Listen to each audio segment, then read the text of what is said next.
Bonjour à tous, dans cette vidéo je vais vous expliquer comment j'ai obtenu la carte que j'ai actuellement au fond d'écran, quelle est son erreur, parce qu'il y a une erreur dans cette carte, que vous ne pouvez pas savoir, mais il y a une erreur dans cette carte, et en ce faisant on va apprendre comment fonctionne, enfin on va apprendre à utiliser grep, awk, wheeze et plein d'autres commandes cool, et donc pour ça on va se connecter sur mon serveur, donc SSH. Mon serveur s'appelle Gauss, parce que j'aime bien Gauss. On met le mot de passe, je ne vous dis pas mon mot de passe évidemment. Voilà, premier coup. Hop, j'ai fait un dossier caché pour YouTube. Donc, comment on obtient, parce que la carte, je vous la remonte, la carte c'est le nombre de connexions qui ont échoué. Et donc comment on obtient ce nombre de connexions? Il y a une commande qui permet d'avoir ça. Donc, il faut sudo. C'est lastb qui donne toutes les connexions. Voilà, vous pouvez voir toutes les connexions qui défilent, il y en a beaucoup, il y en a plus de 100 000 je crois, et il y en a plus jour à jour. Donc voilà, toutes les connexions qui ont échoué depuis la création du serveur jusqu'à aujourd'hui. Donc on peut voir dans la première colonne les noms d'utilisateurs qui ont été utilisés. Bon, il y a beaucoup de routes évidemment, il y a des gens qui ont essayé de mettre password en nom d'utilisateur. On a ensuite la shell, ou comment ils sont connectés, bon ça n'a pas vraiment d'importance. L'adresse IP qu'ils ont utilisée, donc ça c'est ce qui nous intéressait. Et puis la date et le temps de connexion, évidemment c'est 0 parce que les connexions ont échoué. Donc on va donc essayer d'utiliser ces données. Donc comment on obtient ces données? Et bien pour ça on veut la troisième colonne. Et donc on va donc utiliser awk pour obtenir la troisième colonne. Donc avec awk, on va piper l'output de lastb qu'on a fait précédemment. On va le piper donc dans awk qui va nous donner, parce qu'on veut la troisième colonne. Donc avec awk on va print pour afficher, on va mettre $3 pour mettre la troisième colonne. Hein, si on voulait $1, on pourrait avoir tous les noms d'utilisateurs et ainsi de suite. Donc hop, et là on va avoir toutes les adresses IP qui ont essayé de se connecter à mon compte. Donc ça en fait quelques-unes. Une fois qu'on a ça, on va pouvoir toutes les mettre dans un dossier, dans un fichier. Donc on peut utiliser la simple supérieure supérieure à, ou alors on peut mettre les deux. Alors, la différence entre les deux, c'est que le seul, ça va effacer tout ce qu'il y a dans le fichier, et si on en met deux, ça va être ajouté à la suite du fichier. Donc bon, là on n'a pas de fichier, donc on va juste créer un fichier, on va mettre ip.txt par exemple. Et donc là, ça prend du temps pour tout écrire. Voilà, on fait ls et on voit qu'on a notre fichier ip.txt. On peut l'afficher avec cat ip.txt et voilà, et ça fait exactement la même chose que ce qu'on a obtenu auparavant. Après, ce qu'on veut, c'est pas exactement ce qu'on veut, parce que là, il y a plusieurs IP qui sont connectés d'affilée. Par exemple, celle-là, 49.232.150.106, bon, elle s'est connectée deux fois d'affilée. Nous, ce qu'on veut, c'est les adresses IP uniques. Donc, pour ça, c'est très simple. Plutôt que de mettre directement l'output de awk, on va trier la liste des IP et ensuite on va mettre dans unique. Unique, enfin sort, ça va trier la liste pour que tous les IP soient dans l'ordre, et unique, ça va supprimer les lignes qui se répètent. Donc hop, normalement ça devrait marcher. Voilà. Bon, là il y a les dates, mais bon, c'est pas très important. Et donc voilà, il n'y a plus de lignes qui se répètent normalement, et elles sont triées. Bon, le tri évidemment est un peu long. Donc c'est ça ce qu'on veut. On va le mettre du coup dans notre IP. Et là, on va mettre un seul truc pour effacer ce qu'on a écrit précédemment, parce qu'on ne veut pas que ça se répète. Bon, ça va prendre du temps encore une fois, on va attendre tout simplement. Voilà. Et là, on a donc dans cat ip.txt, hop, voilà, on a bien notre output. Parfait. Donc, une fois qu'on a ça, et bien ce qu'on veut maintenant, ça va être savoir le pays de chaque IP. Donc avec ça, on va utiliser avec ces adresses IP, on va utiliser whois. Whois, ça va donner toutes les informations relatives à l'adresse IP. Bon, on va prendre celle-là par exemple. Hop, on la copie, on la colle en output de with, et voilà, on a toutes sortes d'informations. Attends, oui.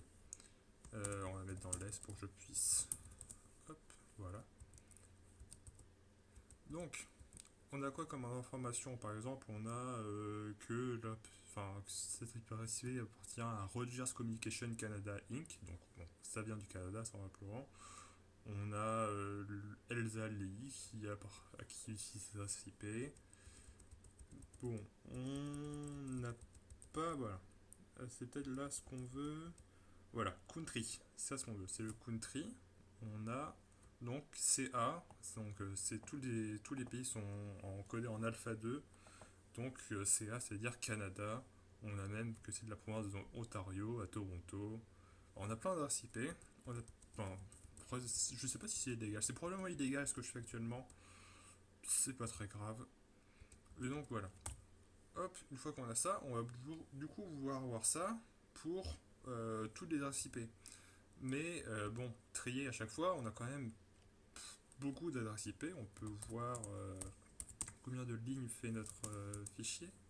Voilà, il y a 3886 lignes à ce fichier. On va faire ça manuellement pour chaque adresse IP.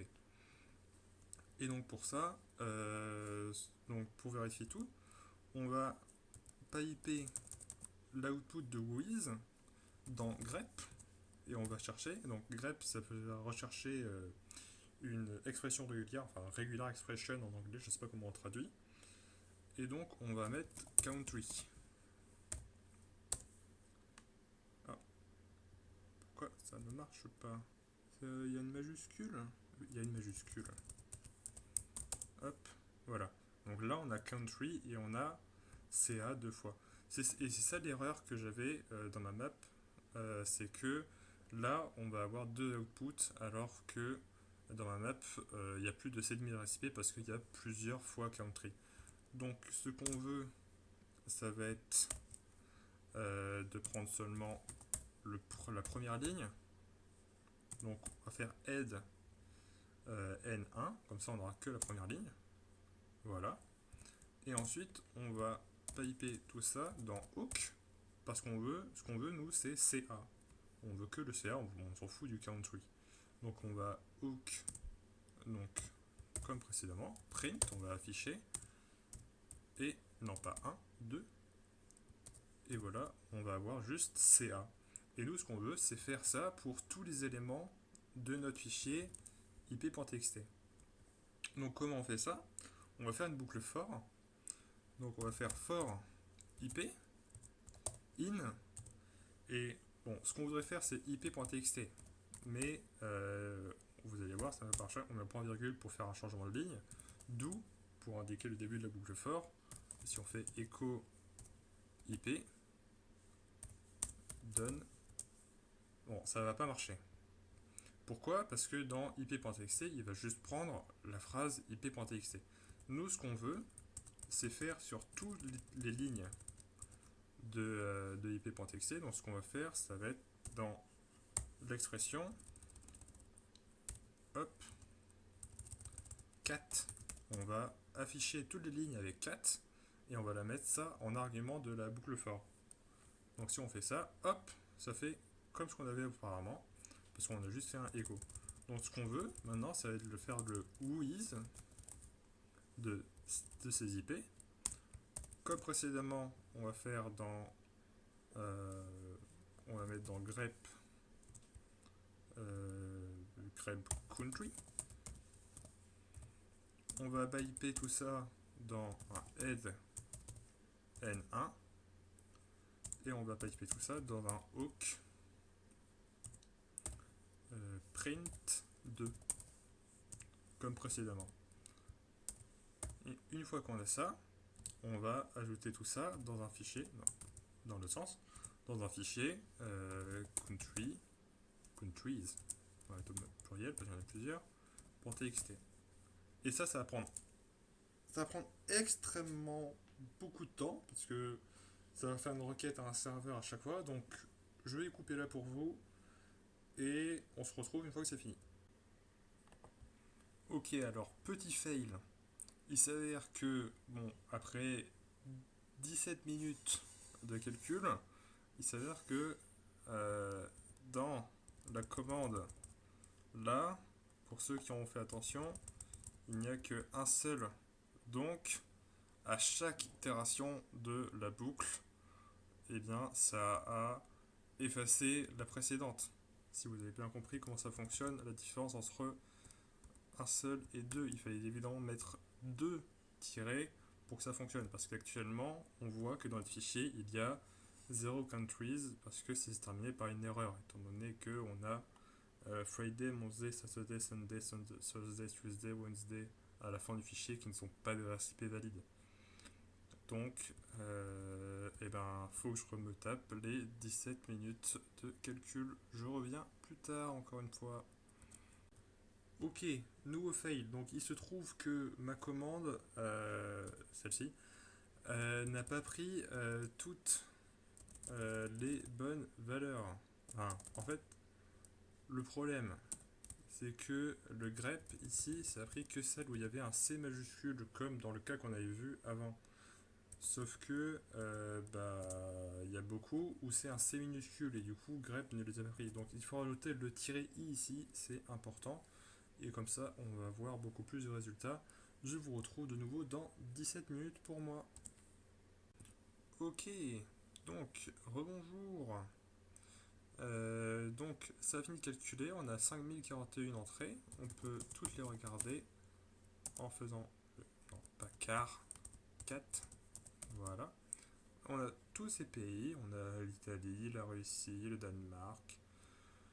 Hop, donc ce qu'on veut maintenant c'est tout ça, ce qu'on veut c'est les trier pour qu'elles soient dans l'ordre afin que unique puisse fonctionner. On utilise le C pour avoir le compte de pays. Et ensuite, on va retrier et on va voir que ah, apparemment, c'est les US qui sont passés devant la Chine désormais. Donc, ma carte était bel et bien totalement erronée auparavant. Donc, voilà la Chine, l'Australie, ce qui m'étonne, l'Union Européenne, les Pays-Bas, l'Inde, la Russie, Hong Kong, le Vietnam, etc. etc. Voilà, ce sera tout pour cette vidéo. Enfin, et après, faire la carte, c'est avec un site web, mapchart.net. Voilà, dites-moi en commentaire si ça vous a aidé, si vous avez des explications, je vous répondrai. Et la semaine prochaine, samedi 17h, je vous expliquerai comment on envoie des mèmes grâce à Linux sur Discord. Salut!